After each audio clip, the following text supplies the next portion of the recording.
Hello everyone, आज हम start करने वाले हैं बीए प्रोग्राम का फर्स्ट एंड सेकंड सेमेस्टर। दोनों सेमेस्टर में एक सब्जेक्ट बहुत इम्पोर्टेंट है, history of India 300 CE to 1200 CE। और इस वीडियो में हम यूनिट 2 और 3 को कवर करेंगे। पहली यूनिट है हमारी गुप्ता वकाटकाज। इसके अंदर हम देखेंगे गुप्ता डायनेस्टी हमारी जो हुई थी 320 से लेकर 550 CE में, ठीक है। इसके फाउंडर थे हमारे चंद्रगुप्ता वन, ठीक है। ये याद रख लेना, 1 और 2 में कंफ्यूजन हो जाती है। इम्पोर्टेंट रूलर, इसके इम्पोर्टेंट रूलर थे हम समुद्रगुप्ता इसके हमारे इम्पोर्टेंट रूलर थे।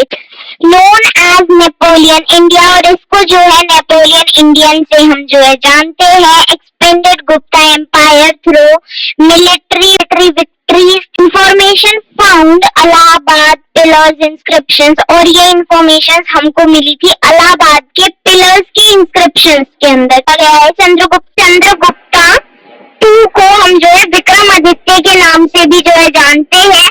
और इनका period of peace and property जो है इनका पीरियड टाइम था, ठीक है। चाइनीज ट्रेवल, ये जो है Chinese traveller visit India during his religion. फाहीन जो है विजिटर थे जिन्होंने इंडिया में विजिट किया था। Golden age of India, India की गोल्डन एज थी हमारी। Gupta period is called off golden age. Gupta period था हमारा, उसको हम जो है गोल्डन एज बोलते थे, ठीक है। क्यों बोलते थे वो हम? बिकॉज उसके अंदर जो है आर्ट्स की डेवलपमेंट हुई थी, लिटरेरी की हुई थी, साइंस की हुई थी, एंड हमारे मैथमेटिक्स की जो है इसके अंदर डेवलपमेंट हुई थी। इन 4 कारणों की वजह से हम जो है इसको गोल्डन एज बोलते हैं। अब हम देख लेते हैं इम्पोर्टेंट कंट्रीब्यूशन। लिटरेचर जो है हमारी कालिदास ने लिखी थी, और वो जो एक बहुत ही फेमस पोएट थे। दूसरा है हमारा साइंस एंड मैथमेटिक्स, जो हमारे आर्यभट्ट जी थे। उन्होंने जो है हमको मैथ का 0 वाला कॉन्सेप्ट दिया था, और साइंस का हमको एस्ट्रोनॉमी नॉलेज हमको दी थी। किसने दी थी? आर्यभट्ट ने दी थी हमको मैथ्स और साइंस। अगला हम देख लेते हैं, हमारा है गुप्ता आर्ट में हमारा जो है उसके अंदर आते हैं हमारे डेवलपमेंट ऑफ टेम्पल्स। फिर आता है हमारा improvement in sculpture and paintings. Sculpture और पेंटिंग के अंदर इम्प्रूवमेंट आई थी गुप्ता आर्ट के टाइम में। गुप्ता पीरियड में हमारे आर्ट्स में डेवलपमेंट हुए थे टेम्पल्स के। दूसरा हमारा जो है स्कल्पचर एंड पेंटिंग्स के अंदर इम्प्रूवमेंट आई थी। हम देख लेते हैं वाकाटका डायनेस्टी, ठीक है। इसके अंदर हम पहले देखेंगे रिलीजन। इसके अंदर पहला हम देखेंगे रिलीजन।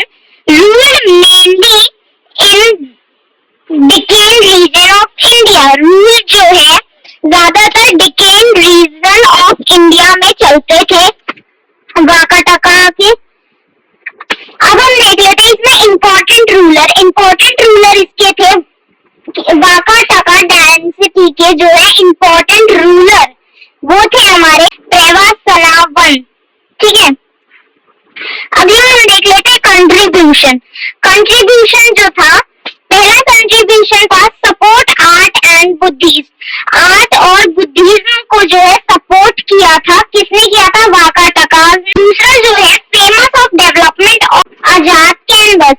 जो फेमस आजाद कैनवस था, उसके डेवलपमेंट में जो है वाकाटका ने कंट्रीब्यूशन किया था। अगला हम देख लेते हैं इम्पोर्टेंट पॉइंट फॉर एग्जाम के लिए। ये इम्पोर्टेंट पॉइंट्स है, ये हम देख लेते हैं कि क्या क्या एग्जाम में पूछे जाते हैं हमसे ज्यादातर। ये पहला हमसे जो है पूछा जा सकता है गुप्ता पीरियड के बारे में, कि गुप्ता पीरियड को हम गोल्डन एज ऑफ इंडिया क्यों कहते हैं। ये सब चीजें इसमें पूछी जा सकती है। दूसरा क्वेश्चन हमसे पूछा जा सकता है समुद्रगुप्ता, इसके बारे में, कि ये नेपोलियन ऑफ इंडिया क्यों थे, कैसे थे। इस टाइप के हमसे क्वेश्चन इसमें पूछे जा सकते हैं। फिर हमसे जो है कालिदास के बारे में पूछा जा सकता है, आर्यभट्ट के बारे में पूछा जा सकता है, और वाकाटका ने सपोर्ट क्यों करा था या कैसे किया था अजाद कैनवस आर्ट को। ये सब जो है ये हमारे इम्पोर्टेंट इम्पोर्टेंट क्वेश्चन है, इनको एक बार पढ़ के जाना और एट द एंड में हम जो है सारे क्वेश्चन एक बार, ये पूरी बुक जो है हमारी कंप्लीट हो जाएगी तो हम सारे क्वेश्चन एक बार रिवाइज कर लेंगे, इम्पोर्टेंट क्वेश्चन सब कुछ चीज हम एक बार जो है देख लेंगे। यूनिट 3 को हम जो है कल कवर करेंगे।